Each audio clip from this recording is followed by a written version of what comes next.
So this is a switch away from wastewater to jobs. This is from the Wall Street Journal, the Friday, December 24th edition.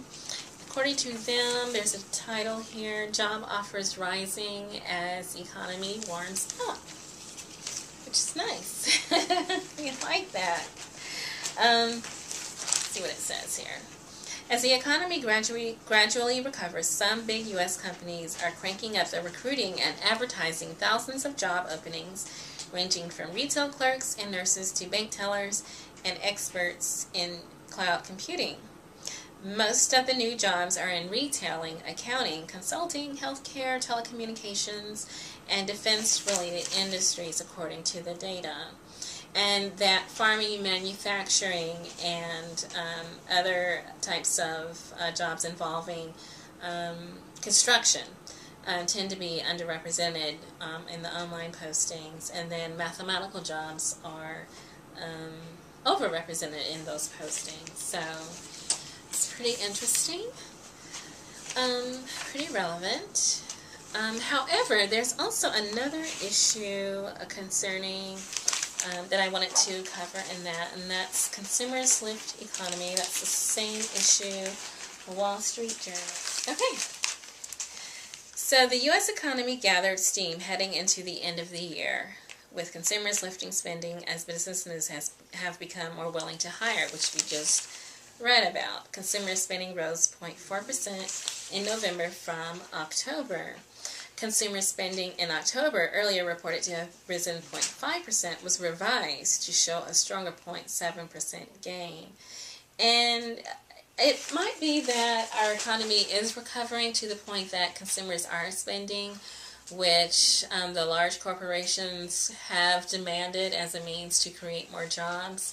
And so it's that circle of, consumers spend, businesses grow and expand and create more jobs. But we'll see soon with another article, and this is coming from the USA Today, the related danger of the jobs that are being created. This is the Monday, December 13th, USA Today. The title is Firms That Misclassify Contractors Targeted. Lawsuits rise as employers depend more on freelancers.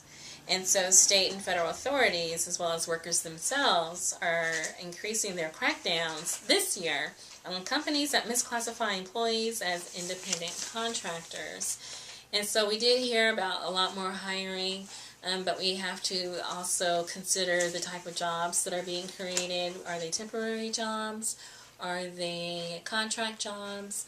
Are they geared towards consultants, or are they actual employees? And that definition's becoming a little bit shaky a little bit lately. Okay, and the reason why is companies are increasingly using contractors to meet peaks in demand and to complete short-term projects. The trend intensified in the recession as firms cut staff. And so the proportion of contingent workers in labor force is up to about 10% from 8% about 5 years ago.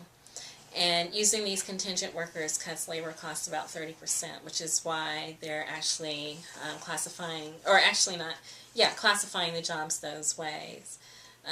But then the thing is, we have to be mindful of how are the workers actually functioning in the workplace. Are they functioning as consultants or temporary workers and freelancers and contractors, or are they being treated as employees?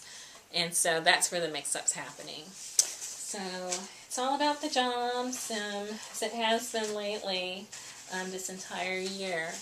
It's pretty interesting. So I'm going to switch away from jobs to a topic that we discussed earlier on the show, and this is China's participation in renewable energy, specifically wind energy, and how that affects us in the United States, and again how that affects us in Iowa, since we are number 2 in the United States for wind energy development and capacity.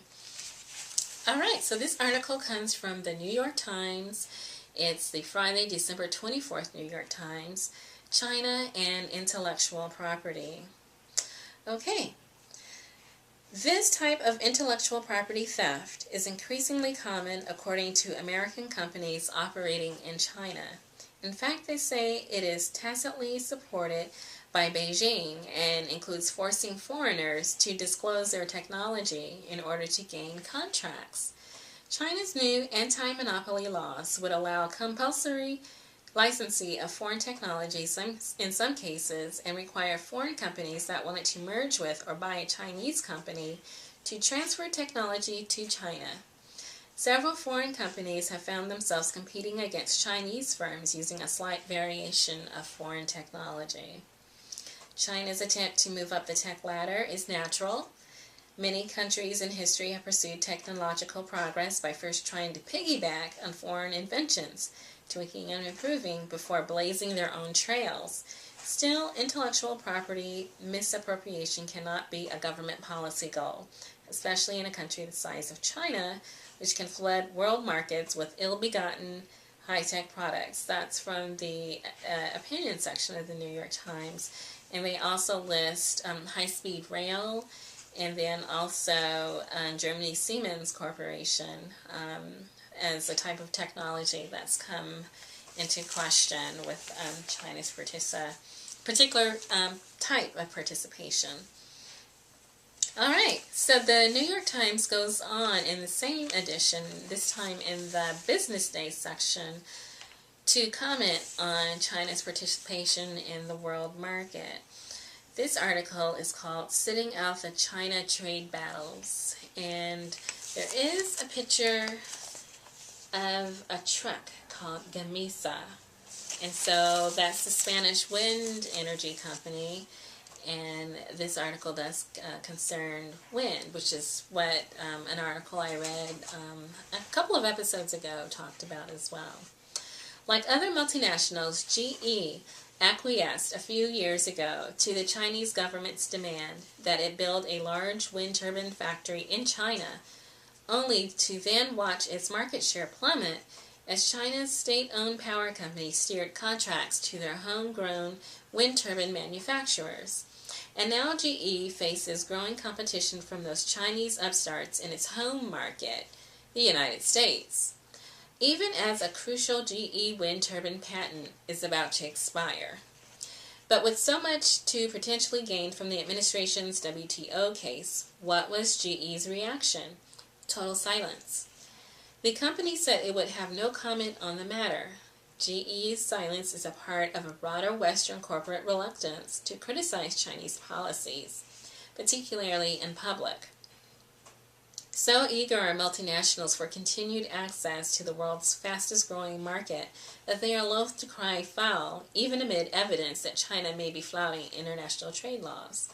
But last winter and spring, there were signs of a new willingness by American and European multinationals to speak out. For instance, Google has spoken out against China about its search engine. Google also is participating or exploring the idea of offshore wind farm too, off the Atlantic coast. That's not mentioned in this article, but it is, it might be relevant since, because of China's participation in wind development. There's more from this article. I'm going to show the picture, and that's a wind turbine. Let's see. The leaders of big companies like GE, as well as the German giants, Siemens and BASF, voiced concerns in early summer about access to the Chinese market.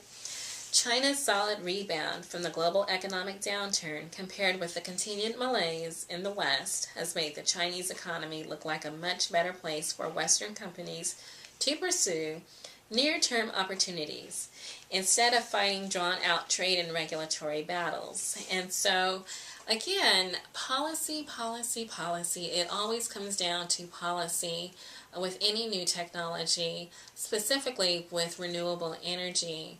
While there's a lot of back and forth in the United States about how to shape the policy, how deep the policy should go, how far in the future the policy should reach, China pretty much streamlined their own policies, and they've made considerable inroads into renewable energy.